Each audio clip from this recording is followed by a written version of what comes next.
आप सभी का शैलेश अग्निहोत्री के चैनल पर एक बार फिर से बहुत बहुत स्वागत है।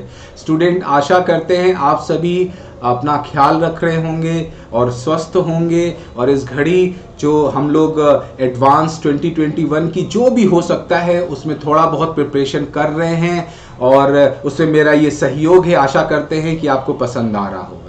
आज का ये जो सेशन है स्टीरियो आइसोमरिज्म पर आधारित है। इसके पहले भी हमने बहुत से वीडियोस अपलोड किए हैं, और डिस्क्रिप्शन बॉक्स में हम सबका आपको लिंक भी अब दे रहे हैं, जिससे आप प्रीवियस वीडियो तक पहुंचे और हमने क्या क्या पढ़ाया है वहां पर आप रिवाइज कर सकते हैं या सीख सकते हैं। बच्चों, आज के इस टॉपिक में हम ज्योमेट्रिकल आइसोमरिज्म का जो लास्ट पार्ट है कि कहां पर हम लोग सिन और एंटी का इस्तेमाल करते हैं, हम आपको दिखाएंगे कैसे एल्डोक्सीन, कीटोक्सीन और जो अजो कंपाउंड्स होते हैं वहां पर सिन एंटी का इस्तेमाल होता है, और साथ में यह भी बताएंगे कि सिन एंटी के अलावा हम वहां ई और जेड का भी इस्तेमाल कर सकते हैं, और हम आपको करके दिखाएंगे। तो चलिए स्ट्रेट अवे हम लोग अपने लेक्चर में आगे बढ़ते हैं। बच्चों देखिए, हम लोग 3 जगह अपने सिन एंटी का इस्तेमाल करने वाले हैं, एल्डोक्सीन्स, कीटोक्सीन्स और अजो। अब देखिए इसके इलस्ट्रेशंस हम आपको समझा रहे हैं। सबसे पहले हम एल्डोक्सीन। एल्डोक्सीन में क्या होता है बच्चों, आपके पास ऑक्सीन होता है। ऑक्सीन क्या हो गया, C डबल बॉन्ड NOH। ये जो C double bond NOH group है ये ऑक्सीन होता है, और यहां पर एक लोन पेयर है इस नाइट्रोजन पर, देख सकते हैं। और एल्डोक्सीन की खास बात है, इस कार्बन पर या तो दोनों हाइड्रोजन हो सकता है, या एक अल्काइल ग्रुप होगा, एक हाइड्रोजन होगा, दोनों अल्काइल नहीं होगा। अगर ये दोनों अल्काइल हो जाता तो उसको कीटोक्सीन बोलते हैं, ठीक है।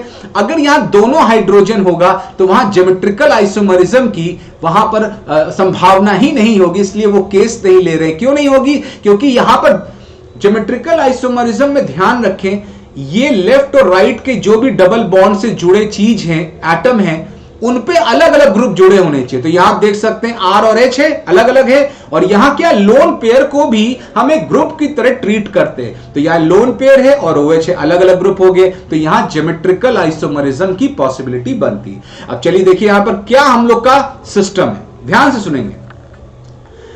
अगर हाइड्रोजन और OH सेम साइड में है, सेम साइड, तो हम लोग उसको बच्चों बोलते हैं सिन। और हाइड्रोजन और OH अगर ऑपोजिट साइड है तो एंटी बोलते हैं। तो यहां आप देख सकते हैं हाइड्रोजन OH जो है वो सेम साइड में है, इसलिए हम लोग इसका नाम देंगे सिन एल्डोक्सीन। और यहां आप देखें हाइड्रोजन और OH ऑपोजिट साइड में है बच्चों, इसलिए हम इसका नाम देंगे एंटी ऑक्सीन, एंटी एल्डोक्सीन। और आपने देखा कि ये H और OH का संबंध है, एक साइड तो सिन, अपोजिट साइड तो एंटी। अच्छा बच्चों, यहां पर हमने ये बात तो आपको बता दी, तो ये हमारा हो गया सिन और ये हो गया एंटी। बच्चों यहां पर हम E और Z भी बता सकते हैं, तो अब हम E और Z का आपको हिसाब बता रहे हैं। E Z का जो रूल है वो क्या है, सबसे पहले आपको प्रायोरिटी देनी है। तो आप पहले लेफ्ट कार्बन पे देखिए, हाइड्रोजन का एटॉमिक नंबर कम होगा, एल्काइल ग्रुप तो कार्बन से जुड़ा होगा, तो हमेशा इसकी प्रायोरिटी क्या होगी, हाई होगी। तो इसकी प्रायोरिटी 1 हो गई, इसकी प्रायोरिटी 2 हो गई। और ध्यान रखेंगे लोन पेयर को लोअर प्रायोरिटी ही लेना है, तो यहां पर ऑक्सीजन की प्रायोरिटी हाई हो गई, तो ये प्रायोरिटी 1 हो गई, लोन पेयर को लोअर प्रायोरिटी लेना है। तो आप देख सकते हैं बच्चों यहां पर जो सेम प्रायोरिटी है वो ऑपोजिट साइड है। तो बच्चों ये है तो सिन, लेकिन EZ के लिहाज से क्या हो जाएगा, जब सेम प्रायोरिटी अपोजिट होती है ये बन जाएगा बच्चों E एल्डोक्सीन।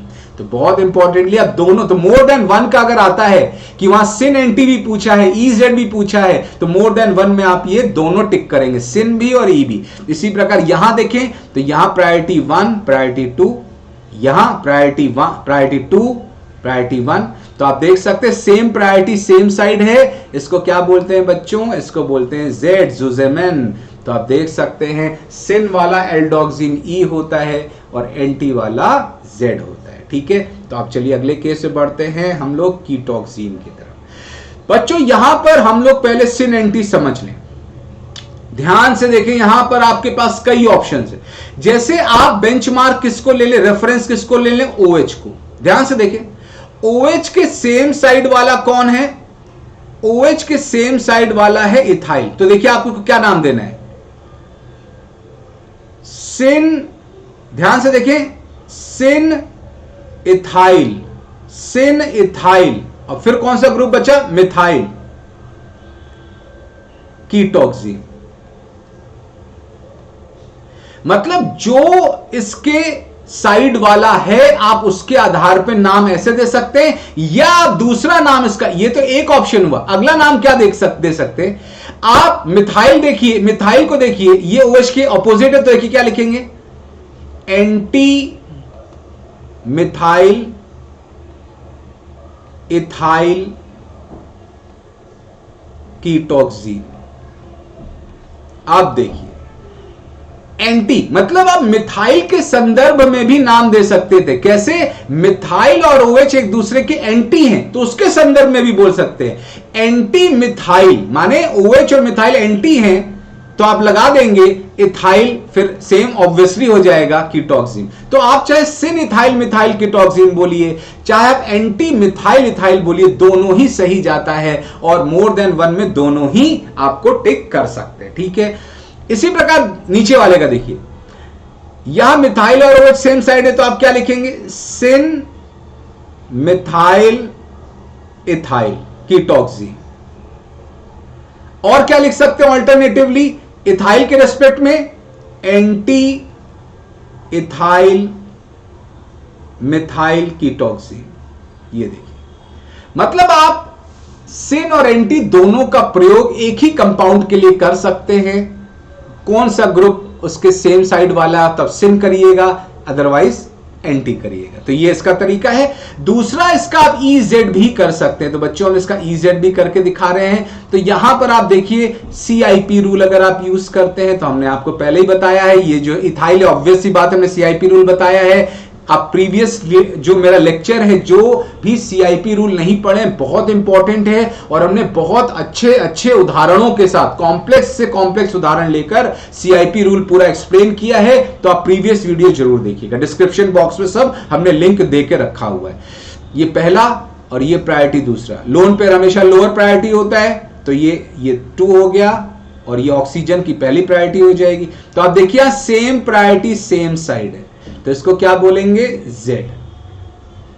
और यहां आप देख सकते हैं, यहां पर priority 2, priority 1, priority 1, priority 2, same priority opposite side है, तो ये क्या हो जाएगा, ये हो जाएगा बच्चों E।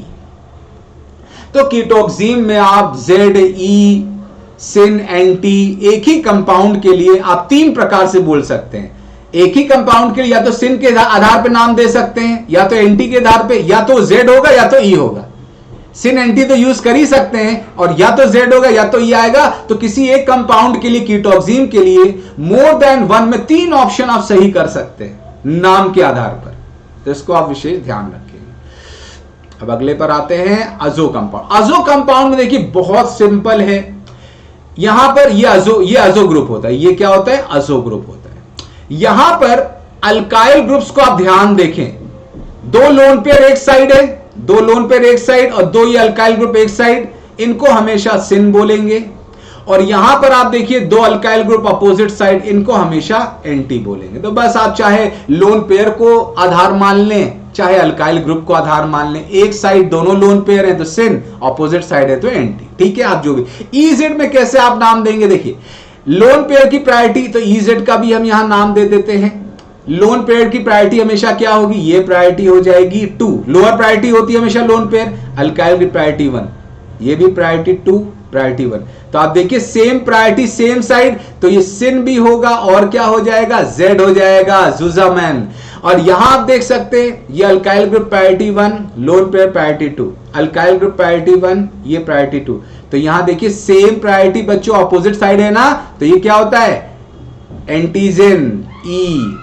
तो ये देखिए सिन Z है और यहां एंटी E है। तो इस प्रकार से आप अजो कंपाउंड्स की भी जो ज्योमेट्रिकल नॉमेनक्लेचर है EZ या सिन एंटी, ये कर सकते हैं। तो बच्चों this was my session on कैसे सिन एंटी और EZ हम लोग कीटोक्सीम, एल्डोक्सीम और अजो कंपाउंड्स पर करते हैं। बच्चों इसके जस्ट बाद हम आपके लिए बहुत इंपॉर्टेंट लेक्चर अपलोड करने वाले हैं जहां पर हम ऑप्टिकल आइसोमरिज्म को इंट्रोड्यूस करेंगे। क्या होते हैं ऑप्टिकल आइसोमर्स, क्या होती है प्लेन पोलराइज्ड लाइट, कैसे पोलैरिमीटर से स्पेसिफिक रोटेशन, मोलर रोटेशन, क्या कंडीशन में ऑप्टिकल एक्टिवनेस होती है, कायरलिटी क्या होती है, सारी बातें अगले एक ही अपलोड में, अगले एक ही वीडियो में हम पूरा आपको डिस्क्राइब करेंगे। तो उसको देखना मत भूलिएगा, फंडामेंटल्स पर आधारित होगा और उसी पर नींव रखेंगे आगे के अपने ऑप्टिकल आइसोमरिज्म की। और इस बीच आप सभी आशा करते हैं अपना बहुत ख्याल रख रहे होंगे और अपने घर परिवार का भी ख्याल रख रहे होंगे और इसी प्रकार से पढ़ते रहिए। हम लोग बहुत जल्दी मिलते हैं, तब तक के लिए थैंक यू वेरी मच।